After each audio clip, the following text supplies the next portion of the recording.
Welcome to JWL Sports, where we review all the best sports clips from around the world. If this is your first time checking out a video, please do consider subscribing. We are building an amazing community here, and I would absolutely love to see you part of it. We're watching a clip of First Things First with Nick Wright and Chris Broussard talking about the Celtics and the Warriors and how the Celtics dominated the Warriors.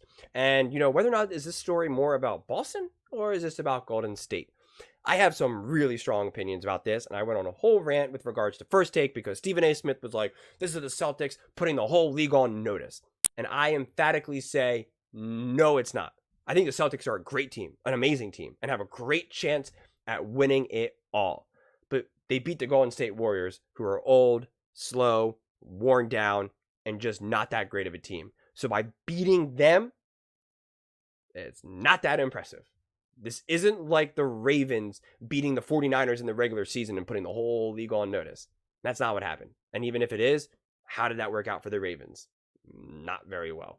So I really reject this idea. I'm really curious to see how these guys at First Things First break it down. We'll take a listen, and then we will go from there. Head up to Boston where the Celtics embarrassed the Warriors. First quarter ended on a 23-1 run. They were up 44 at half, and at one point they were up by 56. After the game, they said they had a good strategy of not guarding J on Twitter. So winning by 52. Not really. They keep doing it. Well, today's NBA, you see a ton of blowouts because if one team's hot from three, if the other's cold from three, it can just get out of hand. But the Boston is the story because that's where the intrigue. I just think the Warriors are, at best, a pretty good team.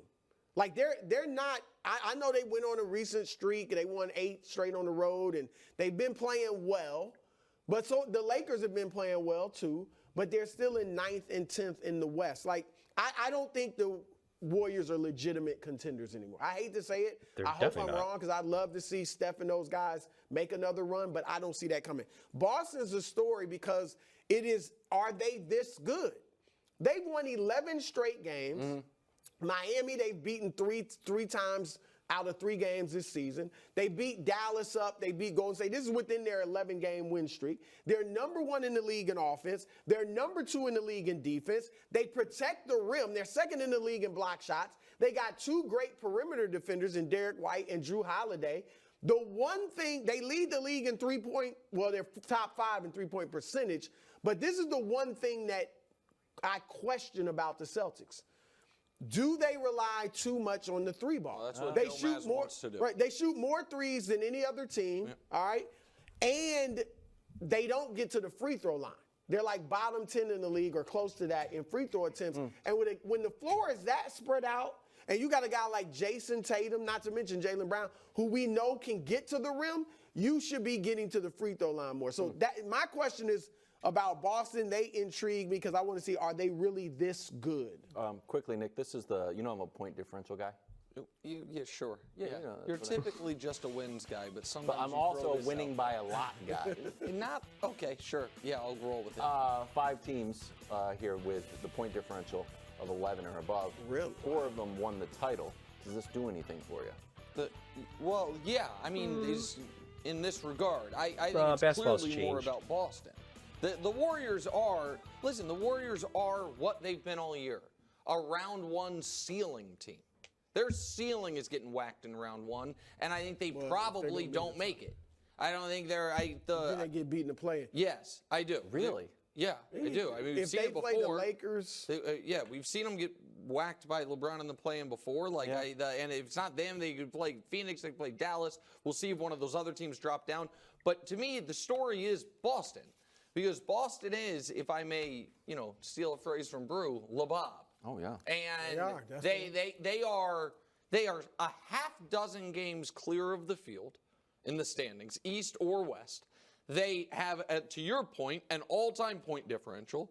They have clearly the best starting lineup in basketball, like for 1 through 5. Their fifth best guy in their starting lineup is right now Drew Holiday. Yeah, that's pretty unbelievable. He was the 2nd best player on a champion a couple of years ago. So if they don't win the title this year, I mean win the title, not make the finals and lose. If they don't win the title this year, then they're going to make a significant change. And so Well, I don't know what that significant change would magically be. A lot easier said than done, especially because if you by far have the best lineup and you still don't win, then what is changing the best lineup going to do? You'd have to look at a coach, but again, basketball is not like football where you can always just get some great, hey, this is a great offensive, coordinator, and we really need to develop our quarterback. Let's get him. That's not how basketball necessarily works. That's why a lot of coaches are like people that like no one had anyone, again, unless except for you die hard NBA basketball people, you're not really always aware of like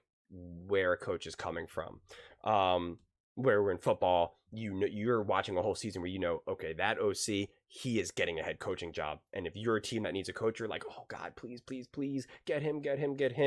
It's not always the same thing with basketball in the NBA. But with all that cast aside, I think the Celtics get overlooked because historically they talk about point differential, and they talk about all these teams that win and how great they can be and how dominant they can be. Here's the reality, okay? All of these teams that end up winning the finals, or they have so much respect and people are like, dude, this team is this team. They are great. They are legit. They pretty much always have, if not always have, the best player in the NBA, okay? Whether it's LeBron James, and I know if I say Steph Curry, people are like, Steph Curry was never the best player in the NBA. He was. He's just a different type of player, so it's always a lot harder to compare, but Steph Curry was the back-to-back MVP, okay? So you have that. At the very least, you have the MVP. You have it. So you have the LeBron, you have the Kobe, you have the Shaqs, you have the Jordans, obviously. You have the Stephs. You have this. No one outside of pretty big Celtics fans, they don't see Tatum as the bona fide best player in the NBA. He's like top 5, barely, and it's not even close for the MVP, right? If people were drafting again, here's the thing. When people were going to draft again, there was a legitimate debate. Whether you think it's crazy, there was still the legitimate debate of would you draft LeBron James or Steph Curry? Not knowing anything about longevity, but you had to build your team around someone. Who would it be? Steph or LeBron? This is back in their heyday when they were going back and forth. And there was legit conversation about it. If people said, who would you draft right now? Steph Curry, LeBron, Jalen, Jokic. No one's picking Jalen. Jason Tatum. Jalen Brown. No one's picking him. No one's picking Tatum. That's the problem. That is where the Celtics are not commanding that respect, because so much in the NBA, do you need that moment where that guy is taking over and you just have the trust? When the Denver Nuggets were going on their playoff run and going into the championship and the finals, they knew in Jokic we trust.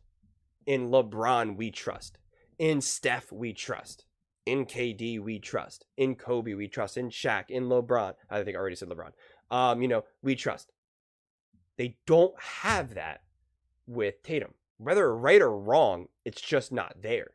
In any other year, when you think about a team like this who's dominating, then the best player on that team would be the front runner to win the MVP. But instead, it's not even close. It's Jokic. And if Embiid was still playing, it would be Embiid. Embiid would be favored to win the MVP. And then Jokic. So he wouldn't even be top 5. And top 5 makes it look realistic, like it's top 5. No, when you look at the odds, it's like, no chance. So to me, that's where that ends up being the bigger story. Because it's like, okay, well then what makes the Celtics so good? Why are they winning? If it's not because they have the MVP, is it just because they just have the best team? They're so good? And if that's the case, are they equivalent to the 49ers? Where, yeah, you're a really great team collectively, but you don't have Andy Reid and Patrick Mahomes. So when you go up against, say, like the Nuggets, yeah, you're a great team, but Jokic will stop you. Just like Mahomes says, no. Yeah, you have some great players. McCaffrey, nice. Debo, nice. Purdy, nice. That's cool. But have you seen what I could do? I'm Patrick Mahomes, right? I am the best player in the NFL, right? And I got Andy Reid, the best coach in the NFL, right? I don't care how many good players you got. And to me, that's where the Celtics potentially are in that regard. So it's just really interesting to have this team be so successful, so good, so great, dominating teams, and yet they're not feared. It doesn't have it. And I'm really curious to see if they end up winning it all. And I'm really curious to see how Tatum does, right? Because they had this blowout and it wasn't even necessarily like Tatum driven. When Steph says, you could see, it's a little bit hard to see now, but Steph says, on the blowout, he says, we used to do that to teams. That was because Curry's putting up like 40 points, right? That's because Curry's hitting 7 for 10, 3-pointers, 2 of them from like the distance, from like half court, right? That was demoralizing. That was just like, oh my God, how can we survive? And we're seeing Jokic do that in his own right, in different ways. We saw LeBron do it in his own ways. And we're not seeing anyone particular from the Celtics. So that's my way of saying is that this team kind of seems to need to be able to fire at all cylinders in order to really win, which come time playoffs, you don't know if that can happen. And once a team kind of falls out of balance, the whole ship can sink. And that's why we've seen the Celtics not be able to, step up. And when teams start to get tight in the playoffs, you really rely on individual players. You really rely on Steph being able to hit that step back 3 when they're down by 4, because that cuts it to a 1-point game. And he misses that. And now they get the rebound and the other team runs it back and, gets a layup. It's now a 6-point game. Okay. It was going to be a 1-point game. Now it's a 6-point game. Not to mention when Steph makes that impossible, step back 3, the other team's like, oh my God, it's only a 1-point game. We had them. We were up by 19. And everyone starts to get nervous and everyone starts to feel it. And then, they force up a shot and they give it to Steph. And now Steph doesn't even shoot a 3. He does one of his, reverse layups and boom, now they're up by 1. And now there's, 1 minute and 34 seconds to go. And it's like, oh my God. And the other team panics. And now they shoot up a 3 and it hits the back of the rim. And it's just like, oh my God. And now Steph's just dribbling. He's got it. And he draws a foul and he goes to the free throw line. And then the game's over now. It's like, yep, you already lost it. Yeah, there's time on the clock, but you already lost it. That's not what the Celtics necessarily do. At least they haven't proven to be able to do that. And at least definitely not in the playoffs. And again, when you have the dominant player, and I think Tatum's amazing, when you have that true dominant force, Steph Curry, LeBron James, Jokic, it just changes everything. And when the games get tight, it turns into save me daddy. Save me daddy. Save me LeBron. Save me Steph. Save me KD. Save me.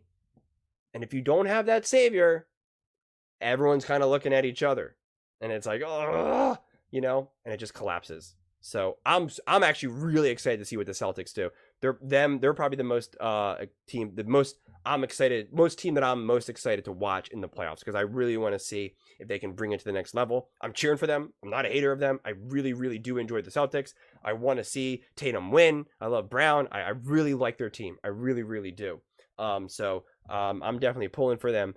And so please don't take this as me just, knocking them or hating them or don't have a belief in them. But that is what we have seen from them. And so the real question is can they finally turn the corner? And when a game does get tight in that moment, can they consistently stay up? Because that's the last thing I'll say is that take the Golden State Warriors. They had consistent tight moments that they were able to pull out of consistently. They were down by like 18 and they had to make a comeback. It was a close game with 1:10 to let go and they're down by 2 and they pull it out. They were consistently able to do that game after game after game, series after series. That's what made them so elite. That's what made them so amazing. There was no panic.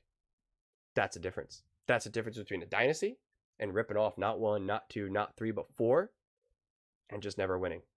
But those are just my thoughts. I would absolutely love to hear yours. I read every single comment. So if you think what I'm saying is the most ridiculous thing you've ever heard, please let me know in the comments below. If you think what I'm saying is the most amazing thing, then definitely please let me know. Either way, let's get into some discussions, let's get into some fights, but ultimately, let's just have some fun. And please do consider subscribing. We are building an amazing community here, and I would absolutely love to see you part of it. I want to build something that we all genuinely feel connected to, something that we're really excited to be part of, and I think we're well on our way to doing it. And please don't forget to give this video a thumbs up. It really, really does help with the visibility in the algorithm. It's one of the best ways to support me. All you do is just hit the like button. That's it. It's obviously free, does nothing for you, and it does everything for me. So I would greatly appreciate it. Thank you so much, and see you next time.